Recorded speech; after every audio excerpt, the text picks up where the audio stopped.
Alors la mobilisation d'aujourd'hui, c'est une piqûre de rappel. Il y a 3 ans, on s'est réunis dans le palais de justice pour dire attention, on est dans une démocratie dans laquelle la justice est en danger parce qu'on subit des économies extrêmement importantes, on se retrouve dans les palais de justice en sous-effectif. Alors la manifestation, c'est pas pour le personnel judiciaire, c'est pas pour notre confort, c'est pas pour notre pension, c'est pour que monsieur et madame tout le monde, dans une démocratie, aient la possibilité de s'adresser à un juge ou à un procureur quand leurs droits sont en danger. Si aujourd'hui vous êtes en conflit avec votre voisin, avec votre employeur, avec votre conjoint et que vous ne pouvez pas vous adresser à un organe indépendant, ça s'appelle la justice dans une démocratie, eh bien il y a un grand risque que vous fassiez justice à vous-même.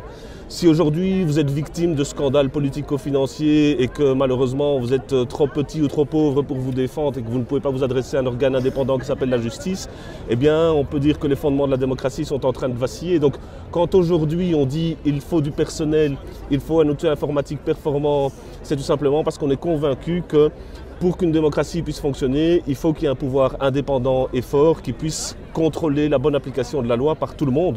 Le plus riche, le plus pauvre, le simple citoyen, comme celui qui a des responsabilités, fût-ce au niveau politique. Donc tout ça, c'est vraiment très important. Alors, effectivement, on aurait pu espérer être plus nombreux que ce qu'on est. On va aussi dire les choses comme elles sont. Je pense qu'il faut malgré tout continuer à taper sur le clou. La piqûre de rappel, on la fera et on la fera encore parce que nous sommes convaincus ici, il y a des magistrats, il y a des avocats, il y a des simples citoyens, il y a des étudiants, il y a des personnes qui sont actives dans des mouvements et d'autres. Tous ces gens-là sont convaincus que dans une démocratie européenne, si on veut maintenir cette valeur-là, il faut une valeur justice. Et la justice, elle ne peut pas fonctionner avec des moyens préhistoriques, comme par exemple l'informatique avec laquelle on travaille. Elle ne peut pas fonctionner dans des bâtiments délabrés et surtout, elle ne peut pas fonctionner en sous-effectif.